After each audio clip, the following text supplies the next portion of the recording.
बिस्मिल्लाहिर्रहमानिर्रहीम, अस्सलाम वालेकुम। मैं हूं मोहम्मद जुनैद हलीम। नाज़रीन, उम्मीद है आप सब खैरियत से होंगे। खबर आप तक पहुंच चुकी होगी। मुश्तबा खामनाई जो कि बड़े बेटे हैं आयतुल्लाह खामनाई के, उन्हें जानशीन मुकर्रर कर दिया गया है। और पहले यह खबर, इससे पहले कि ईरान की तरफ से, ईरानी शुरा की तरफ से, ईरानी गवर्नमेंट की तरफ से सामने आती, ये खबर भी इस्राएली मीडिया की तरफ से ब्रेक की गई है। यानी कि आप अंदाजा लगाइए कि किस कदर अंदर जड़ों में इस वक्त घुस चुका है इजराइल ईरान के, और यही वो एलिमेंट है जिसके ऊपर सबसे ज्यादा काम करने की जरूरत है ईरान को। अब तक जितना भी उन्हें नुकसान पहुंचा है वो इसी अंदर की जासूसी या गद्दारी की वजह से पहुंचा है, चाहे वो मोसाद के एलिमेंट हो, सीआईए के हो, रॉ के एजेंट्स हो, या फिर अफगानी जो सहूलतकारी का किरदार माजी में अदा करते रहे हैं, चाहे वो उनके टॉप टियर लीडरशिप हो, सियासी क़यादत हो, या फिर उनकी साइंसदान हो। उन्हें चुन चुन के निशाना बनाने में जो सबसे ज्यादा चीज कार फरमा रही है वो अंदर की जासूसी या फिर गद्दारी का एलिमेंट है, जिस पर अब भी काम करने की जरूरत है। लेकिन कुछ खतरे की घंटियां जो कि इस वक्त बज चुकी हैं डोनाल्ड ट्रंप के लिए, जो एक उसको कहते हैं कि बंद गली में खुद को महसूस कर रहे हैं।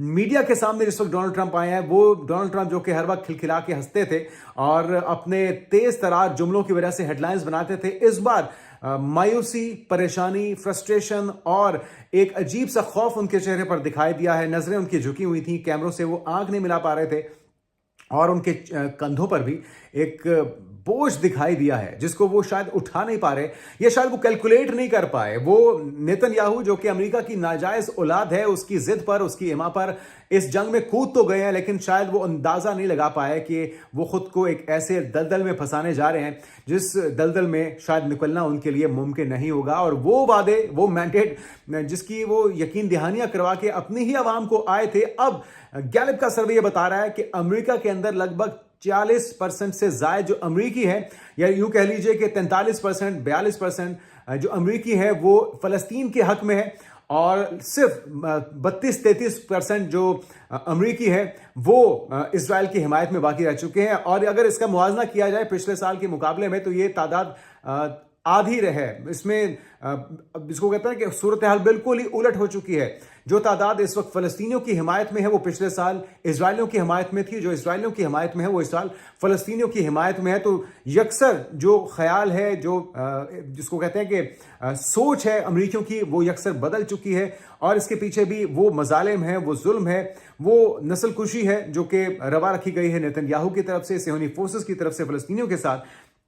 जिन थ्रेट्स की हम बात कर रहे हैं, इस वक्त सबसे बड़ा दर्द सर जो बना हुआ है वो ये जो इस वक्त शाहिद 136 नामी ड्रोन्स हैं, जिसकी मालियत तो लगभग 15 से 20 हजार डॉलर्स है। इनको गिराने के लिए, जो इंटरसेप्ट करने के लिए मिसाइल यूज किए जा रहे हैं अमेरिका की तरफ से, उनकी मालियत 4 से 5 मिलियन डॉलर्स बताई जाती है। यानी कि कई गुना ज्यादा महंगे, कई गुना ज्यादा बड़े मिसाइल इस्तेमाल करने पड़ते हैं। ये जो शाहिद 136 है, शाहिद 131 है, इसके अलावा मुहाजिर 6 है, और जो उनकी मिसाइल्स हैं, इनकी कैपेबिलिटीज आपके साथ शेयर करते हैं। फिर नया जो इजरायली प्लान है उनके वज़ीर दफ़ा कार्टिस की तरफ से सामने लाया गया है, प्लान क्या है वो भी आपके साथ शेयर करते हैं। तो नाज़रीन, जो मिडल या मिड रेंज बैलिस्टिक मिसाइल्स हैं जो कि ईरान इस्तेमाल कर रहा है अपने मुखालिफिन के खिलाफ, रिसेंट पास्ट में 2000 में इसको बनाया गया था। ये शहाब 3 है और इसकी रेंज है 1300 किलोमीटर। इसके अलावा फतेह 2 है जो कि 2023 में पाए तकमील तक पहुंचा, इसकी रेंज बताई जाती है 1400 किलोमीटर। इसी तरह से खैबर शिकन है, 2021 में इसे तैयार किया गया था, इसकी रेंज है 1450 किलोमीटर। और कोरामशर 4 है जो कि 2023 में तैयार किया गया, इसकी रेंज है 2000 किलोमीटर। और फिर ये है सजील जो कि 2000 के आखिर में बनाया गया था, इसकी रेंज भी 2000 किलोमीटर बताई जाती है। और इमाद 2015 में जो बनाया गया, इसकी रेंज लगभग 1600 से 2500 किलोमीटर बताई जाती है। और फिर बारी आती है इनके ड्रोन्स की, जो इस वक्त तबाही मचाए हुए हैं पूरे मिडिल ईस्ट के अंदर। चुन चुन के अपने अहदाफ को निशाना बनाया जा रहा है, और वो मिडिल ईस्ट जो कि अब तक सहूलतकार बना हुआ था अमेरिका का, इजराइल का, और वो मिडिल ईस्ट जो कि तकिया किए हुए था अमेरिका पर कि वो शायद मुश्किल वक्त में इनकी जान खुलासी करवाएगा, इनके दिफा को यकीनी बनाएगा, तो सब उनका भरम था, सब झूठ साबित हुआ।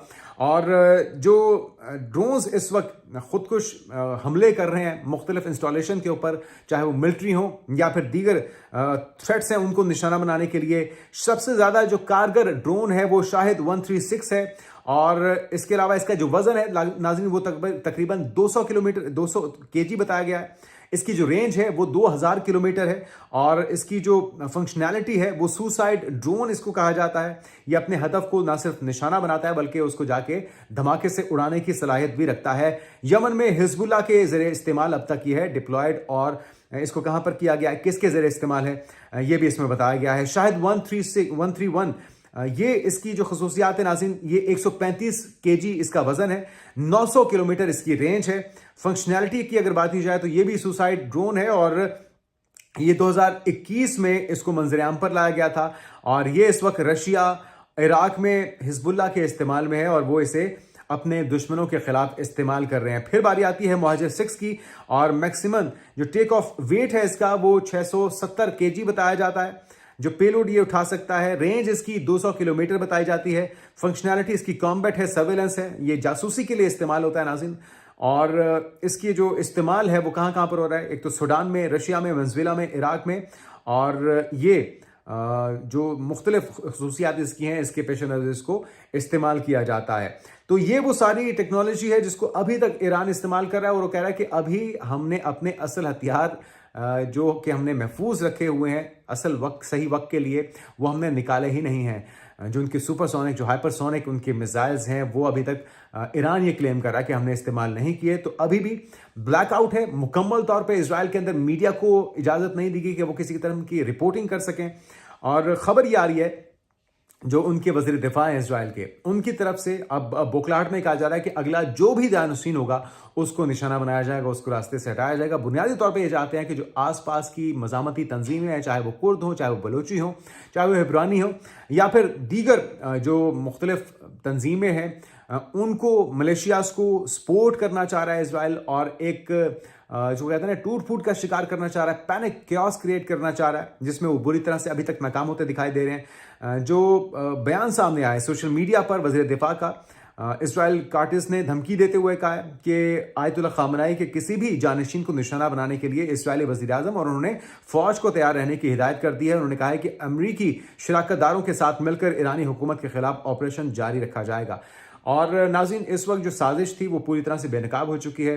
گزشتہ روز ہم نے آپ کو خبر دی تھی، جو امریکی تجزیہ کار ہیں، صحافی بھی ہیں اور بڑے حمایتی رہے ہیں وہ ڈونلڈ ٹرمپ کے. تو ناظرین جو منصوبہ تھا وہ پوری طرح سے بے نقاب ہو چکا ہے. ٹکر کارلسن جو کہ ڈونلڈ ٹرمپ کے بڑے حمایتی رہے ہیں، تجزیہ کار ہیں، صحافی بھی رہے ہیں، ان کی طرف سے جو خبر سامنے لا گئی تھی کہ جاسوسوں کو موساد کے پکڑا گیا ہے قطر سے، سعودی عرب سے، جو کہ وہاں پہ دھماکے کروانا چاہتے تھے. اور یہ کوششیں اس وجہ سے کی جا رہی ہیں کہ تمام عرب کنٹریز کو، تمام گلف کنٹریز کو ایک دوسرے کے آمنے سامنے لا کھڑا کیا جائے، سبھی ایران کے اوپر چڑھ دوڑیں اور ایران کے اوپر الزام لگایا جائے کہ وہ سارے حملے کروا رہا ہے. جبکہ جو ایرانی نمائندے ہیں، جو سینئر عہدیدار ہیں، جب ان سے یہ پوچھا جا رہا ہے میڈیا پہ کہ بھائی یہ دھماکے آپ نے کروائے ہیں، جو آرامکو کی آئل ریفائنری ہے سعودی عرب کی، تو انہوں نے اس کو ڈس اون کیا. انہوں نے کہا کہ ہم نے اس طرح کا کوئی دھماکہ نہیں کروایا، ہم اپنے سعودی بھائیوں سے رابطے میں ہیں. لیکن جو بیان آج سامنے آیا MBS کا وہ بھی باعث تشویش ہے. وہ کہہ رہے ہیں کہ ہم کسی بھی قسم کی جو ایرانی جارحیت ہے اس کا بھرپور جواب دینے کا حق محفوظ رکھتے ہیں. اس کے علاوہ ہم یہ بھی دیکھ رہے ہیں کہ سینئر نیٹو کمانڈر ہیں، برطانیہ سے ان کا تعلق ہے اور ان کی طرف سے کہا جا رہا ہے کہ تیسری جنگ عظیم کا آغاز ہو چکا ہے. وہ اس کو تیسری جنگ عظیم سے تشبیہ دے رہے ہیں اور یہ صرف ان کا خیال نہیں ہے، بہت سے تجزیہ کاروں کا یہی خیال ہے کہ یہ آغاز تو امریکہ نے کر دیا ہے اسرائیل کے ایما پر، لیکن یہ سلسلہ رکنے والا نہیں ہے. پھر ہم نے ڈونلڈ ٹرمپ کا گزشتہ روز جو اسپین سے متعلق بیان تھا وہ بڑا حیران کن تھا، چونکا دینے والا تھا. اسپین نے اپنی ایئر سپیس، اپنی بیسز ایران کے خلاف استعمال کرنے سے صاف جواب دے دیا ہے، کوڑا انکار کر دیا ہے، جس پر ڈونلڈ ٹرمپ کافی بوکھلائے ہوئے دکھائی دیے. اپنی تمام تر ٹریڈ اسپین کے ساتھ بند کرنے کا انہوں نے اندیا دیا ہے اور اعلان کر دیا ہے. اسپین کے اوپر بڑے نالام وہ دکھائی دیے اور انہوں نے کہا کہ وہ نیٹو کا اتحادی ملک تو ہے لیکن جو اقدامات ہیں ان کے اپنے دفاع کے لیے وہ ناکافی ہیں. اور انہوں نے بڑی مذمت کی اور انہوں نے کہا کہ ہمارے پاس اور بھی آپشنز موجود ہیں، لیکن فوری طور پہ ہم تمام تر جو تعلقات ہیں، خاص طور پہ جو ٹریڈ ہے وہ اسپین کے ساتھ انہوں نے بند کرنے کا اعلان کر دیا، کیونکہ ان کا قصور بھی وہی تھا جو کہ ان تمام ممالک ہے جو اپنی بیسز کو ایران کے خلاف استعمال نہیں کرنے دے رہے. اور کوئی کرنے بھی کیوں دے گا جب ان کو پتا ہے کہ ایران ہر اس ملک کے اوپر حملہ کر رہا ہے جو اپنی بیسز یا اپنی ایئر سپیس کو سہولت کار کے طور پہ فراہم کر رہا ہے ایران کے خلاف یا پھر اسرائیل کی حمایت میں. मैं समझता हूँ ये स्पेन का बहुत अच्छा फैसला है। दीगर ममालिक को भी होश के नाखून लेने चाहिए। इसके अलावा स्टॉक मार्केट्स हम देख रहे हैं क्रैश कर चुकी हैं, खासतौर पे एशियन स्टॉक मार्केट्स इस बदलती सूरत हाल की वजह से। पाकिस्तान भी जो गहरी नज़र रखे हुए है इस सूरत हाल के ऊपर, पाकिस्तान के बैक वक्त तमाम ममालिक के साथ, तमाम स्टेक होल्डर्स के साथ बहुत अच्छे ताल्लुकात हैं। उम्मीद करते हैं कि पाकिस्तान इसमें मस्बत किरदार अदा कर सकेगा। लेकिन अमेरिका, इसराइल और ईरान के हमलों के बाद एशियाई स्टॉक मार्केट्स में बुरी तरह से मंदी का रुझान है। बुज़दिलाना हमलों के बाद ईरानी जारहियत का जवाब देने का मुकम्मल हक रखते हैं, ये सऊदी अरब का बयान सामने आया MBS का। इसके अलावा पाकिस्तान ने ऑपरेशन ज़ल्बुल हक में अफगानिस्तान की बगराम एयरबेस को निशाना बनाया। अमरीकी अखबार की तरफ से भी ये दावा सामने आ रहा है। गुज़श्ता रोज़ आपको याद होगा कि तालिबान की तरफ से पाकिस्तान पर ये इल्ज़ाम लगाया गया था कि जी उन्होंने उनकी एयर फोर्स ने, पाकिस्तान के फाइटर जेट्स ने बगराम एयरबेस पर हमला किया है। तो अब अपने अहदाफ को हमने यकीनी तौर पर निशाना बना लिया है। और फिर लाहौर की फ़िज़ाओं में भी हमने गुज़श्ता रोज़ देखा था कि जो फाइटर जेट्स हैं वो उड़ते रहे हैं। और इसका मकसद क्या था ऑफिशियली तौर पे तो इसकी कोई वजाहत सामने नहीं आई। लेकिन खदशा ये है कि इस जंग की आड़ में मोसाद, CIA या रॉ कोई घिनौना खेल खेल सकते हैं। तो हमें अपनी आंखें खुली रखनी हैं, अपने बॉर्डर्स का पहरा भी देना है, अपने आसपास भी हमने देखना है कि जो डेवलपमेंट्स हो रही हैं वो क्या रुख इख्तियार कर रही हैं। पाकिस्तान की स्टेट पॉलिसी सामने आ चुकी है। पाकिस्तान ने ईरान पर होने वाले हमले की मजम्मत की है और इसे जारियत के मुताबिक करार दिया है।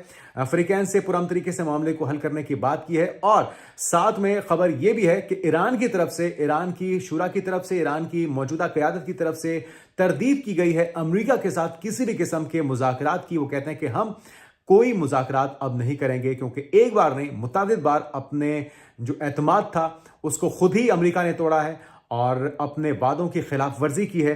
ट्रैप में लाकर, जाल में फंसाकर उनकी क़यादत को एक बार नहीं मुतअद्दिद बार मारा है, चाहे वो इस्माइल हनिया हो, चाहे वो हसन नसरुल्लाह हो, या फिर अभी आयतुल्लाह खामनाई की शहादत हो। ये सारे वो किरदार हैं जो जमा मर्दी के साथ अपने हक के लिए डटे रहे, लड़ते रहे, अमेरिका की आंखों में आंखें डालकर। और ये सिलसिला यहां पर रुकने वाला नहीं है। ये नुक्ता आगाज है उस जंग का जिसकी चिंगारी छेड़ तो दी है डोनाल्ड ट्रंप ने, लेकिन वो आज पछता रहे हैं। उनकी बॉडी लैंग्वेज, उनका चेहरा ये बता रहा है कि वो एक ऐसे ट्रैप में फंस चुके हैं जिसमें नेतन्याहू खुद तो डूबेगा, उन्हें भी साथ लेकर डूबेगा। आने वाले दिनों की पेशरफ से आपको आगाह करते रहेंगे। अपना ख्याल रखिएगा। अल्लाह हाफिज।